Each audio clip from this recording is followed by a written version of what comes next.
Ko'chiribdilarmi rostdan? Dahshat. Ha, oh my god.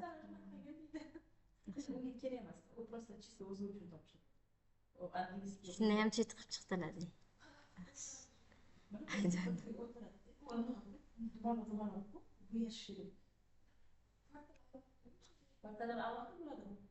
Yo. Endi siz kirgan xonada shunaqa bo'lganda, masalan. Atak man kirgan xonada bitta parta 5 kishi o'tirishiga joy bor. U yoqqa 3 kishini cheredovat qilib o'rtada bo'sh joy qoldirib o'tkazishadi. Man kirganimda ham birinchi kirganimda bitta kinoyarasi ko'chirib olganlar buni.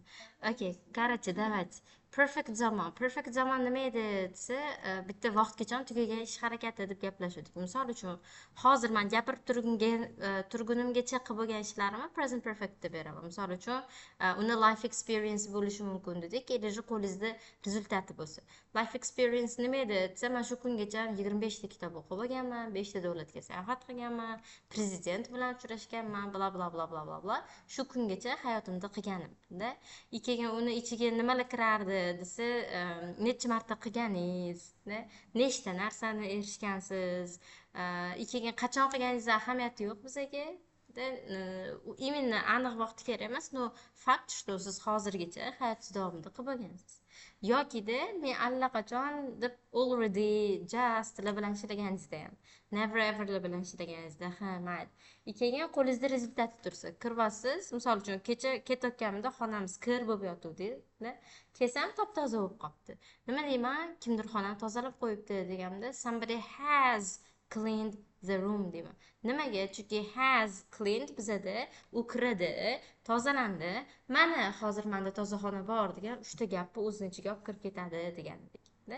Ana endi u sizda present perfect edi. Xo'p, endi past perfect nima desa, bizada o'tgan zamonda bitta aniq vaqt bo'ladi. Mana bu pastdagi aniq bitta vaqt. Mana mashingacha qilib bo'lingan ish harakatlarini biz past perfect deymizda. Iliji buni mana bunaqa men o'zim birinchi marta o'rganganimda angliyskini mana shu past perfect zamondan qolib ketganman-da, men o'zi o'tilayotganda. Keyin qoida-qoidalarni o'qib qarasam, past perfectni men o'zim miyamda o'tgan zamon deb tasavvur qilib olganman. Nima degani desa, o'tgan zamonda bitta ish harakati bo'ladi, undan oldingisi haqida gapirayotganimda past perfectdan foydalanaman. Men o'zimga shunaqa logika yasab olganman-da, keyin просто temadan qolib ketganman. Qoidani o'qiyapman, tushunmayapman, tekstni o'qiyapman. Tekstni qarasam, o'tgan zamon haqida gap ketyapti. O'tgan zamonni misol uchun men sizni uchratdim, birga o'tirib ovqatlandik va hokazo voqealarni aytyapman-da, lekin bo'lgan voqeadan oldingisini aytsam, past perfect ishlatar ekanman.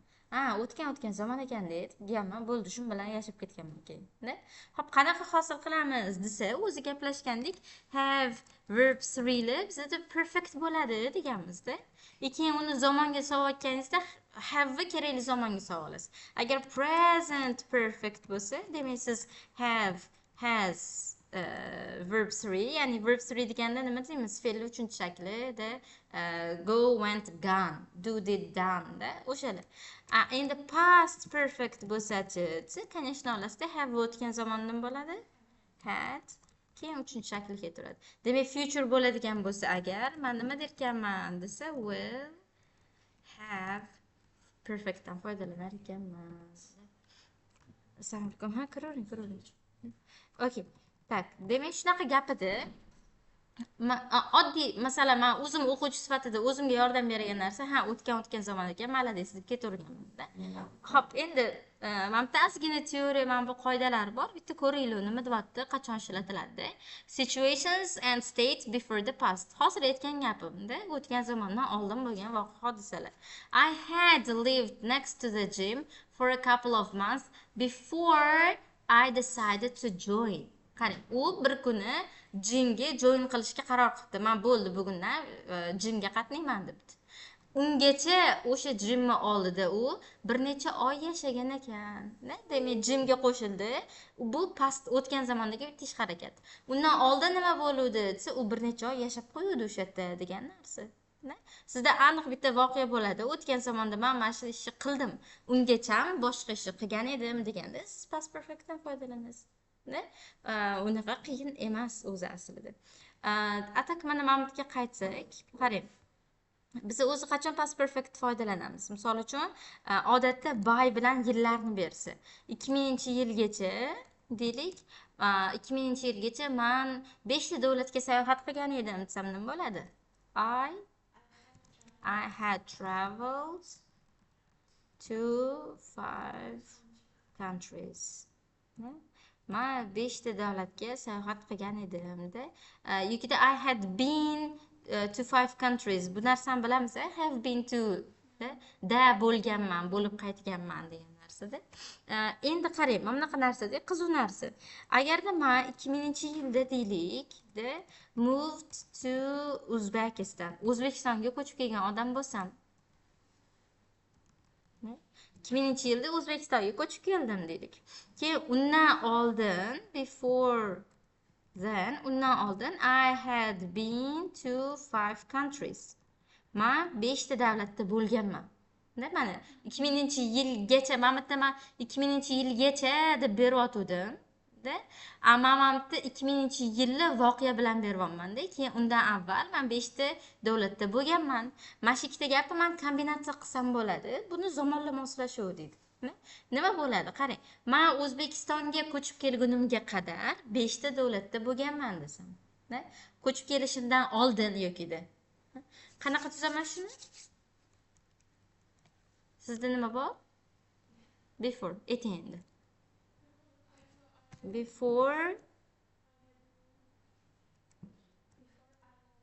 Before I moved to Uzbekistan. Nega? O'zbekistonga kelishimdan avval.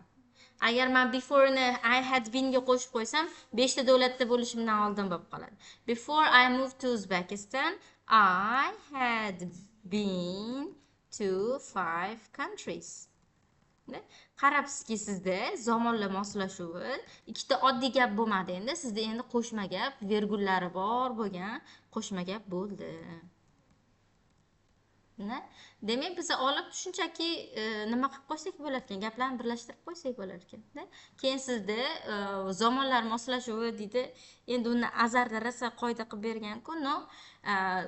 Конечно, sizda har doim ikkita alohida nuqta bilan ajratilgan gapdan ko'ra virgullar bilan chiroyli qilib bog'lab qo'yilgan gap nima appreciate qilinadi. Okay? Endi qarang, men bitta by 2000 dedim.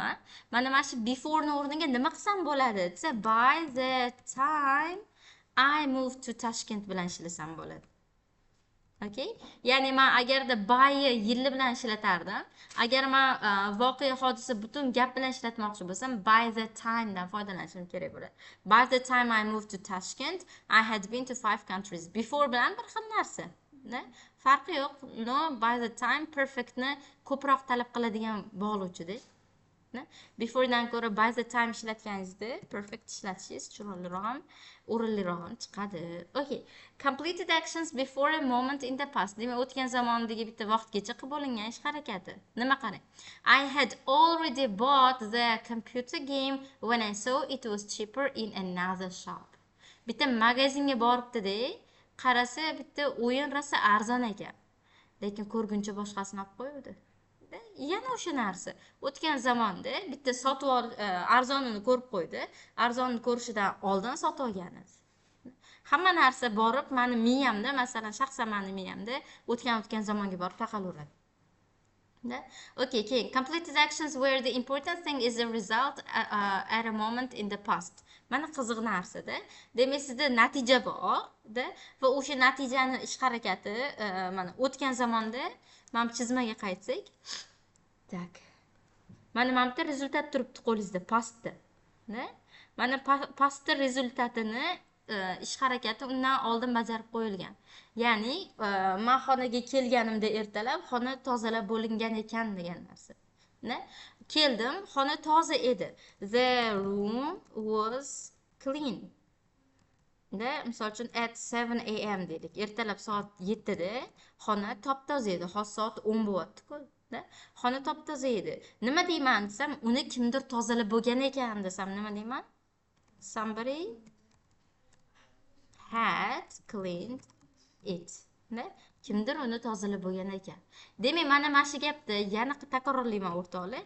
Nima desa, men o'zi perfectdan foydalanayotganimda, men bu gapni aytishim shart emas. Ertalab soat 7 da kelsam, xona toza ekan, uni kimdir tozalagan ekan deyishim shart emas. Nega? Chunki perfect o'zi rezultatga ishora qiladi. Kelsam, xonani kimdir tozalab qo'yibdi desam, o'sha xona toza holatda edi degan informatsiya ichida bo'ladi. O'shaning uchun bu grammatika advanced hisoblanadi. Chunki men ko'p gap aytib o'tirmayman. Somebody had cleaned my room o'zi bilan it was not clean yesterday, but today in the morning it was clean degan informatsiya hammasi ichiga kirib ketadi. Bitta past perfect bilan. Perfect funksiyasi o'zi shu. Men uni oldin kirdi, kimdir tozalabdi, keyin toza holatga o'tibdi degan 3 ta gapni yig'ishtirib yuboraman-da. Tozalab qo'yishibdi deyman, bo'ldi. O'zim tushunaveraman, что u kirib bo'lgan, endi hozir toza holatda degan. We didn't feel like playing Scrabble because we had just finished a long game of Monopoly deyapti-da. Feel like nima degani? Like qo'shib qo'ysa feelga want ga sinonim bo'lib qoladi. We didn't feel like playing Scrabble. Scrabble o'ynagimiz kelmadi. Chunki biza bunaqa ancha Monopoly o'ynab o'tiruvdik deyapti. Bu ham xuddi boyagi narsa o'zi aslida o'rtoqlar, o'tgan zamon. O'tiruvdinglar, Scrabble o'ynagim kelmayapti dedinglar. Nega desa, chunki Scrabbledan oldin Monopoly o'ynagansiz. O'tgan zamonda xohlamadingiz, xohlaguningizcha undan oldin Monopoly o'ynab qo'ygan edingiz. Hammasi borib o'sha o'tgan zamonga borib qolaveradi bab.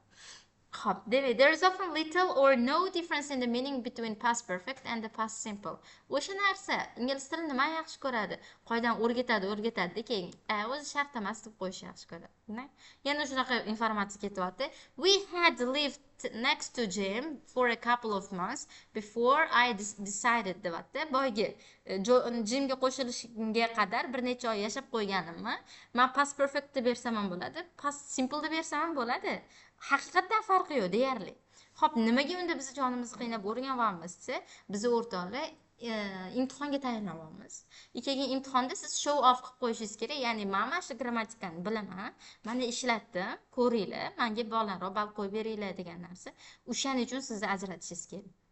Okay? Well, o'zi actually manaqa nima kinolar, intervyular ko'rsangiz, qoilat past perfectlarni ishlatishmaydi. Unaqa qoidalatib ishlatib tashlashmaydi. No, endi biza imtihon akademik narsa hisoblanadi. Imtihonda siz bilimlaringizni ko'rsatib qo'yishingiz kerak, which means ishlatishingiz kerak bo'ladi past perfectda. Tak, keyin anoni gaplashuvdik esingizda bo'lsa. Ikkinchi qoida. After we have used the past perfect simple once, we often then use past simple instead of continuing to use the past perfect. Bir marta past perfectdan foydalanib oldingizmi, qolgan voqealarni past simple'da olib ketavering deyapti. I had already had one flying lesson which was great fun and I knew immediately that I wanted to get my pilot's license deyapti. Men bir martagina flying lesson uchish darslarini qatnashganiman oldin allaqachon qatnashib bo'lgan edim va shu zo'r edi, u mazza qiluvdim, o'shanda sras tushunib yetuvdim, что men pilot license-ni olmoqchiligimni deyapti. Ya'ni men sal kontekst kerak-da, past perfectga rosa kontekst kerak. Aytyapti, misol uchun kimdir intervyu beryapti. Qanaqa qilib siz pilot bo'lib qolgansiz deyapti. Bu aytadi, misol uchun men 2001-yilda pilot bo'ldim. Ungacha o'zi davno bitta darsga qatnashib qo'yuvdim-da, zo'r bo'ldi, mazza qiluvdim, yoqib qoluvdi degan narsani beryapti. Pilot bo'lish 2001-yil bo'lsa, ungacha bir marta qatnashib ko'rgan ekan. Keyin qatnashib ko'rganini bu aytsa bo'ladi, qatnashib ko'rganman, o'shanda mazza qilib qolganman, qilganman qilib darish past perfect olib ketmayapti-da. Bitta qatnashganini past perfectda olib, qolganini zo'r bo'luvdi, menga yoquvdi, men xohlovdim degan narsa past simple olib ketyapti. Shuni aytyapti. Keyin men bu grammatikani ham ko'rdik. Bu meni birinchi marta xitoycha ovqat yeyishim desa, it is the first time I have ever tasted a Chinese food. Xitoycha ovqat birinchi marta ovqat yeyapman deyapman. Hozir o'tirib yeb o'tiribmiz, tasavvur qiling. Ana endi men bir hafta oldin yeb ko'rdim-da va o'sha birinchi marta edi. Desam, it is emas, it was deyman-da. the first time. Tabiiyki present perfect'im past perfect'ga o'tib qoladi. Dальше davomini nima qilaman shunda? I had ever tasted a Chinese food. Keyin yana anaqa bor, nima deydi? Superlative adjective deydi, orttirma nisbat deydi o'zbekchada. Hazillashtirib nisbat emas, orttirma daraja deydi. Nima misol uchun bu men o'qigan eng qiziqarli kitob desam, this is the most interesting book I have ever read degan narsa ketadi. Bu men o'qigan eng qiziqarli kitob. This is men hozir sizga bitta kitobni ko'rsatib, hozir haqida gapiryapman va bugungacha o'qigan hamma kitoblarim ichidagisini gapirib beryapman-da. Endi aytsam, men Harry Potterni o'qiganman va u o'shanda o'qigan kitoblarim ichida eng qiziqarlisi edi desam, Harry Potter deyman. Was the most interesting book. Davom nima bo'ladi? I had ever read. Nega desa, chunki men nimani was deb turibdi o'tgan zamon va ungacha bo'lgan o'qiganlarim ichida eng. Bu ham yana bor, mana life experience ga borib taqaladi o'zi aslida. Shu hayotimda qilgan ishlarim degan narsa bo'lyapti. Endi o'tgan zamonda Harry Potterni o'qiguningizgacha bo'lgan hayotingizdagi narsani gapirayotganda, ya'ni past perfect ga ishora murojaat qilyapsiz-da. Okay. Endi past perfect continuous. O'zi perfect continuous nima degani edi? Bir eslab olaylik. Perfect continuous. Oti malades. Qachon ishlatilardi? Perfect continuous. Boshlangan lekin hali tugamaganda. Boshlangan, hali tugamagan. Rezultati qisman bor, qisman yo'q. Shulan gaplashgandikda. Okay, gaplashuvdik. Yana qaytamiz. Present perfect bu hozirgacha ham bo'lsa, misol uchun men ancha xonamni tozalab qo'ydim desam, hali to'liq toza emas-da, lekin qanchadir miqdorda ish qo'ydim. Men aytaman, 1 soatdan bir tozalab o'tdim deyman. I have been cleaning my room for an hour deyman. Endi aytsam, men past qarang, perfectga baribir situatsiya bilan ko'rish kerak. Situatsiyasi tushunish manimcha qiyinroq. Qarang. Aytamiz, when you came home in the evening. Sen kechqurun uyga kelganingda men 1 soatdan beri ovqat qotuvdim deylik. Xo'p, nima bo'ladi keyin? I had been cleaning, cooking 1 soatdan beri for an hour. 1 soatdan beri ovqat qotuvdim degan narsa ketyapti. Demak, siz keldingiz va kelguningizga qadar men ovqat qotuvdim. Demak, bu yerda ovqat tayyormi, yo'qmi? Yo'q, hali tayyor bo'lmasligi mumkin. Lekin tayyor bo'lishi mumkin, qizig'i. Nima dedik? Tugallangan ish tugagan bo'lishi mumkin. Rezultati ham bo'lishi mumkin. Keling. Rezultatdan ko'ra nima dedik? Esingizda bo'lsa, mana ovqat tayyor-da, lekin ovqatdan tayyorligidan ko'ra mana shu ishni rosa qilganim muhimroq bo'lsa, uzoq vaqt qilganim muhimroq bo'lsa, o'shanda ham perfect continuous ishlatamiz degandik. Esingizda? Misol uchun for an hour demaylikda, endi for 5 hours deylik. 5 soatdan beri ovqat qotuvdim deb vahima qilasizmi?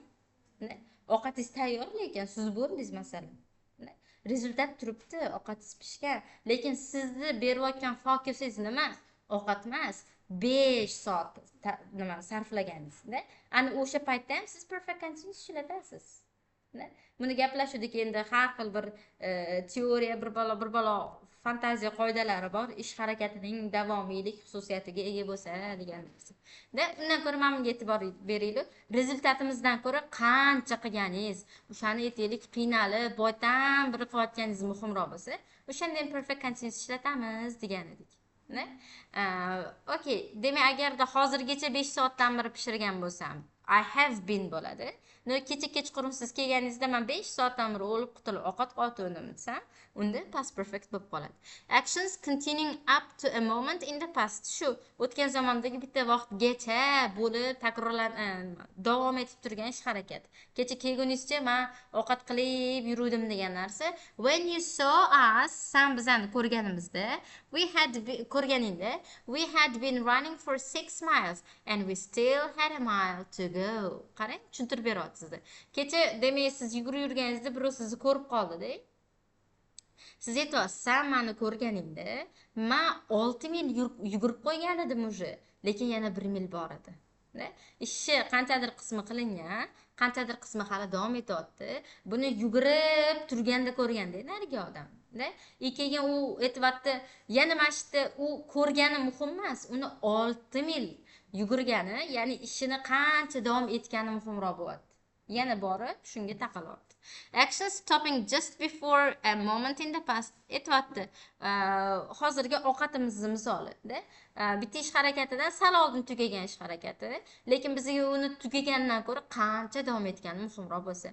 Sarah looked tired. Sarah charchagan ko'rinadi because she had been exercising all morning. Chunki u polniy mana shu ertalabdan beri fizkultura qilib yotuvdi degan narsa. Keyin bitta qoida aytuvdik sizda bo'lsa, natija ko'rinib turgan bo'lsa, perfect simple bo'ladi dedik-da. Agarda bajaruvchini ustida biz ish harakatini alomatini ko'rayotgan bo'lsa, present perfect continuousdan foydalanamiz. Umuman olganda perfect continuousdan foydalanamiz dedik. Keyin nima misol keltirdik? Uyga keldingiz, hamma yoq loy bo'yotibdi. Jiyanlarim o'ynabdi deysiz, have played deysiz. Lekin kelsangiz, bolalarning eyini hamma yog'i yag'ir bo'yotgan bo'lsa, ish harakatini bajaruvchisining ustida alomatini ko'rdim, perfect continuousdan foydalanaman. Mana ham shunga misol bo'la oladi, chunki Sarahni siz charchab turganini ko'ryapsiz, u bajaruvchining ustidagi alomat. Atak bu ham yana nima deydi, o'ta slishkom menimcha ilmiylashib ketgan narsa. Lutcha o'sha ertalabdan beri yuguryotuvdi, 5 soatdan beri qilyotuvdi degan narsa bilan continuous berganingiz yaxshiroq bo'ladi. Bir ilmiy balobatlar bo'lishi shart emas. Bu bilan 100 tularni gaplashgan edik-da.